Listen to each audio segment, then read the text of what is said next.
Welcome back to the European Parliament in Strasbourg for the second part of Talking Europe. My guest served as Prime Minister of Belgium from 92 till 99, nicknamed the Steamroller for his ability to hammer out political compromises in his linguistically divided country. Jean-Luc Dehaene has been a member of the European Parliament since 2004. A Francophile, I will ask him what Europe expects from the next French President. Jean-Luc Dehaene, thank you for being with us on Talking Europe. We'll talk about France, but let's start with Europe's single currency. It's been a very tough week for the euro. Some experts predict that we're actually entering a new stage of the crisis. Are we bracing ourselves for a new storm? Well, it's not impossible that we will have again a difficult moment, but I think that the government in Spain is acting to have control, but the pressure of the markets has always a kind of self-fulfilling prophecy, and the pressure is very big. But on the other hand, I see that these reactions are not followed as much as it was the case in Greece. So I think the markets also start to see that there is a euro policy. And if necessary, you will have again measures taken by the Eurozone to help Spain, because the basic message is that there is a political will to maintain and to reinforce that euro. But then how do you explain the fact that Spain's borrowing costs have risen again, well above 6%? You mentioned Spain because all eyes are indeed on Spain. Yeah, but these it's days. always, the market is always focused on one, put all the pressure on one. And it's a question, and there is, there is also a time lag between markets who react hyper rapidly. They are computer directed in a certain sense, always acting, expecting the worst, and a political decision making that is much slower. And so there's always a time lag. And I think that here also you will have, at some moment, the reaction of the Eurozone, and that will calm the markets again. What precisely do you mean? Are you expecting a bailout for Greece, for Spain? No, I don't think so. I think that Spain will try to manage not to have to ask for that. One of the problems with Spain, of course, is the state of Spanish banks. Spanish banks' property assets are problematic, as we know, more than half of them. That means toxic. Billions of euros will be needed to recapitalize these banks. Where will the money come from? We will have to see what role the euro can play, what role the central bank can play to restore a certain basis for these banks. There are also other problems. Unemployment, 24% in the country. The country has plunged back into recession. Some say this is because of austerity. Too much austerity kills growth, and this in return makes matters worse. Yeah, but let's say before that you have by the house market, for instance, you had a blow up and you had a lot of migration, and now you have that other problem. But I think it's right that the Italian government and the Spanish government has worked at the labor market rules. And if you see the debate in Spain and in Italy is sometimes more about the change of the labor market rules than about the austerity measures. And I think that the governments are right to broke that rigidity that is so characteristic for the labor market in these two countries. Now, choosing between growth and austerity is a very difficult choice, of course, for Eurozone leaders. This week, the IMF published its latest forecast. There will be some growth closer to home here in France, but much less than some had predicted. There'll be growth, but not as much as the French president predicts. That's the latest IMF forecast. They've raised their 2012 growth figures for France, predicting there'll be 0.5% growth this year, but sticking to a 1% forecast for 2013. The IMF also says France will fail to meet a new law to bring their budget deficit down to 3% of GDP for next year. Sarkozy has stressed that cuts to government spending are tough but necessary measures to stop France's credit rating being downgraded again. But François Hollande is taking a different tack, promising to create more than 60,000 public sector jobs. He says voters needn't fear the markets. Jean-Luc, we heard Nicolas Sarkozy is optimistic. He says reforms have already delivered, but the socialist candidate in the election, François Hollande, is calling for more measure to boost growth. One of them is to renegotiate the fiscal compact that was adopted last year in Brussels. He wants a new pact to boost growth. Is he right to call for such a pact? Well, I think you have to boost growth at European level, but you cannot do it by creating big budgetary deficits. So that's the difficult choice you have to make. And I think that, well, at the one hand, for electoral reasons, Sarkozy is perhaps too optimistic. I think, on the other hand, that Hollande is miscalculating the way markets could react and the situation that he can be put in if he is elected. So you're saying renegotiating a treaty that has been adopted is the wrong way to go? I think that's a difficult way to go, because there is also something like a continuity of the state, and there is an engagement around that treaty. So he can perhaps add some elements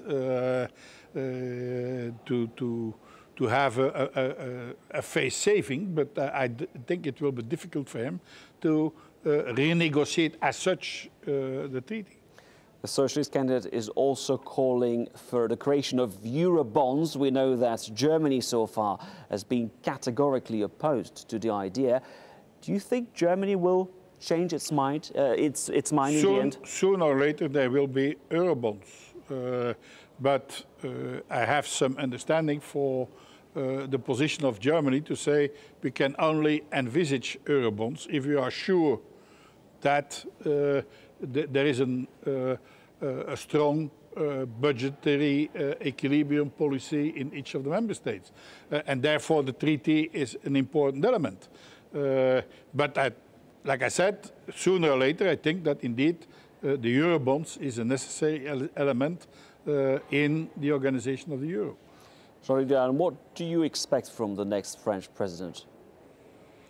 Well, I hope that he will have a European approach, because I think it's also in the interest of France to be in the lead in Europe.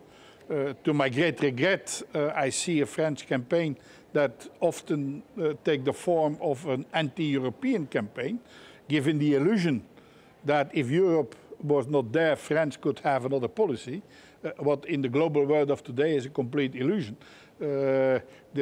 France, as well as the other member states, can only have a voice, can only meet the global challenges we are confronted with in a European framework.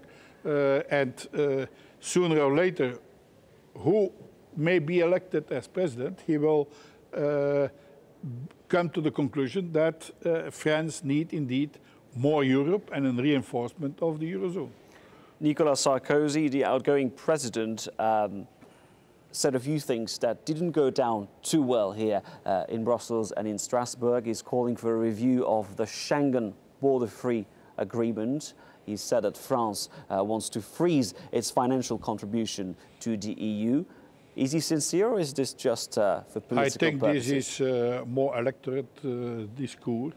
because you can not reinstore that border control within Schengen. What is right, would be the right approach for me is to have a more European organized border control and migrant policy. And therefore you need more European means and also means to help the border countries who have not always the means to control their borders. The British magazine The Economist famously called the campaign the most frivolous election in the West. The Economist accuses the candidates of focusing on minor issues and ignoring the most pressing problems. Is that also your feeling? I think that indeed the debate is not always on the essence, but if you see the campaign of the Republican candidates in the past months in the United States, you have the same phenomenon, because the electorate is not always conscious, and that the approach of the crisis is sometimes very common to all the candidates, so they try to differentiate one to another on issues that are not always the essential issues. Now, Jean-Luc Dehaene, this program is produced in partnership with the Robert Schuman Foundation, a leading think tank on Europe. Pascal Joannin, its Director General, had a question for you. Let's listen. Mr. Dehaene, you are a committed European, former Prime Minister of Belgium, former Vice President of the European Convention, current MEP, member of the EPP group. How is it that this political family, which was at the start of the European integration with Schuman, Adenauer, Gasperi, Spaak, which is the biggest group in the European Parliament, which shows a majority of power in 20 of the 27 member states in the EU, is not more active at the heart of a debate regarding the future of European integration, which seems more necessary now than ever before? What has happened to the federalist project in which you have been one of the most eminent players? Do we not need to hear more of a voice in this time of economic crisis and reflection about Eurozone governance? Is it because the populist movements are emerging everywhere in Europe, or it is because the majority you hold in Europe is paralyzing you somewhat? We would like to see you more on the front. Europe really does need it. What do you respond? Centre-right parties have been at the helm across Europe for the past decade. You're part of the founding fathers of Europe, and yet there is a feeling that these parties are turning their back on Europe because they're afraid of the rise of far-right parties. Do you agree? What has happened to the project? It's clear that you cannot compare the situation we're in, that the founding fathers like the Schuman and Adenauer could work, and even the situation when Kohl, Mitterrand, Delors could work. Because at that moment you had a European project. What happened at the end of the Cold War is that in view of the public opinion, that European ideal in a certain sense was realized. And Europe is, after, let's say, in this century, first of all confronted with the challenges of globalization. And a lot of people see Europe now as part of that globalization and don't see that it's not part of the problem, but part of the solution. Because if Europeans want a voice in the global governance, it will be through Europe. But because the changes and the reforms that are necessary are often defended and motivated by the national leaders saying we must do that for Europe, where they decided themselves in Europe to do it. Public opinion has a kind of impression that if Europe was not there, they don't have to do these efforts of fiscal reforms, of economic and labor market reforms and so on. And that makes that we need a new, real motivation for Europe, but the leaders are under pressure of populist So reactions. are you telling me that centre-right leaders aren't telling the truth because they're afraid? It's not only politicians. It's all over the spectrum, from right to left, that national politicians are under pressure of the short term, are under pressure of a very volatile electorate, and so to take measures for the long time, they use that reference to Europe. They know perfectly that they have to do it, but it's very negative for Europe that they always refer for the negative things to Europe, and the positive elements that Europe brings, that they see as natural and not linked to Europe. In this very difficult context, are you worried that the European project is under threat? It certainly is, and it's one of the challenges today, that we have to bring a positive European message that can again create in public opinion that European ideal that we knew in the previous century and certainly in the post-war period. Jean-Luc Dehaene, former Belgian Prime Minister and member of the European Parliament for the European People's Party, thank you very much for talking to us. Thank you for watching this edition of Talking Europe in Strasbourg. We'll cross back to Paris for more news.